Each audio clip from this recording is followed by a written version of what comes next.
Today, I'll be teaching you how to take the Mario Kart soundtrack and make it into a playable synth by making the Mario Kart soundtrack into a wavetable to use for the free VST Vital. What you're going to need, you're going to need one, a DAW that can speed things up and potentially maintain pitch. I recommend maintaining pitch, so if your DAW doesn't have a maintained pitch, Audacity does. So you can always use Audacity to speed up, maintain pitch. Second, Vital is available on all platforms, and I will hopefully be linking that in the description. 3, a tuner, so you can tune up the wave table that we're about to make. Now, as any great chef would do it, I've already prepared a dish using Duster's inside out and turning it into a wavetable, and that's what this sounds like.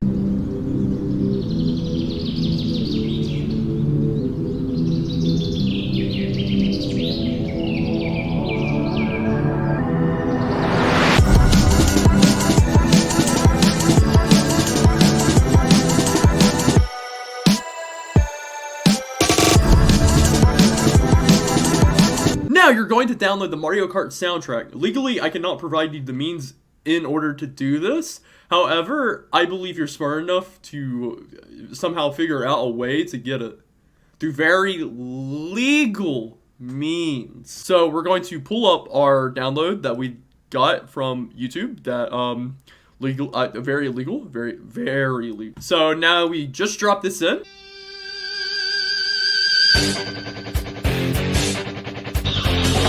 It sounds like Mario Kart soundtrack, which is one of the best soundtracks ever made. Now, we're going to take this, right? And if you're an FL user, you're going to click this button right here. You're going to make sure it is lit up. Stretch audio when resizing audio clips. This is going to be the fastest way to do it. We can speed up the tempo as well if you don't want to do it this way. However, this way is just going to be much easier. So we're just going to speed that up. We're going to hit play just so we can make sure our computer doesn't crash. Wow, that sounded so beautiful. Now, what we can do, if you're an FL user like myself, which is a pleb since I feel like most people use Ableton or Pro Tools, you're going to go to Mode and go to Stretch or Stretch Pro. I personally prefer Stretch Pro. And then you can now replay it and should maintain the same pitch as what I was mentioning earlier. So before our computer starts hating us because it's trying to process this full clip constantly and speeding it up constantly, we're going to drop the CPU usage by exporting this out right now, just so we can make sure our computer stays fine. And we're going to name this Mario 1. That is done exported out. So what we're going to do is we're going to delete this. We no longer need the original one. And we're going to take our Mario 1 file, and this is now here. Now our computer doesn't have to render out the full Mario Kart Wii OST and then constantly speed it up. That's going to take a lot of CPU usage. It's going to just need to use this wave file, and it's going to save your computer from wanting to die. Basically, what we're going to start doing is just repeating the first 2 steps over and over and over again, where we're going to take our Mario 1, Mario 2, Mario 3, etc., shrink it down, and then export it out so our computer can run it. One note to add, it's going to eventually get really small. So the way we're going to combat this is we're just going to continuously copy and paste the file back to back, as you will see here. And this is just going to ensure that it can be long enough to actually be used as a note. And yeah, that's it.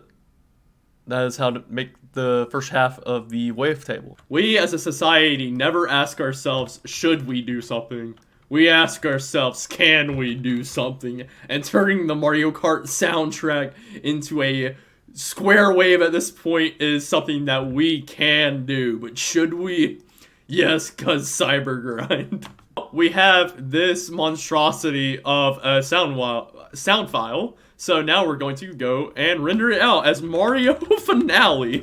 we're going to take this, and now we're going to tune it. So there's two ways you can go about doing this, the easy way or the hard way, and we'll do the hard way because it's the cooler way. So this is just kind of explaining how to basically tune it with a tuner. So I personally prefer all my samples being in C, which means when I press C on my keyboard, it will pop a C in the song, so I don't have to constantly retranscribe the parts to even program the MIDI in. We are thankfully at C sharp, so to get to C, throw up some music stuff. We are going to move half a step down. Now, in FL, we have pitch shifts, right here. Every half step, or every single time you move one key left or one key right, it's going to be equal to 100 cents on here. In theory, if we move this down the half step from C sharp to C and use FL's system of 100 cents negative, we should now pop this to C. And there we go. We now have our note in C. Now, if this was in like some other pitch, like let's say it's here, F, throw up the magic keyboard really fast. Boosh! Right. We're going to go F to E. That's one, right?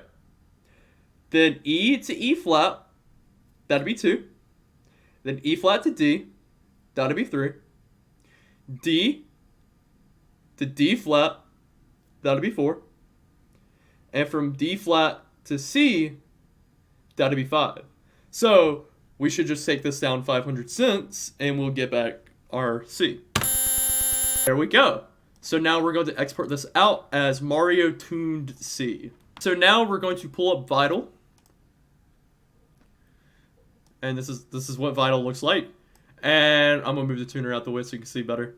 So we're going to go get our wave table that we made, or our sound, to Mario Tune C.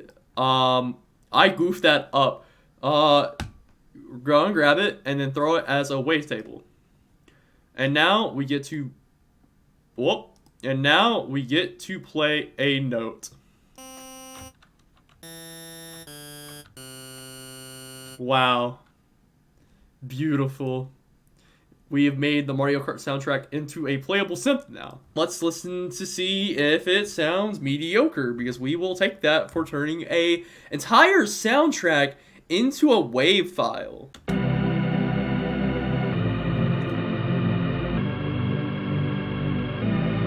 Mario!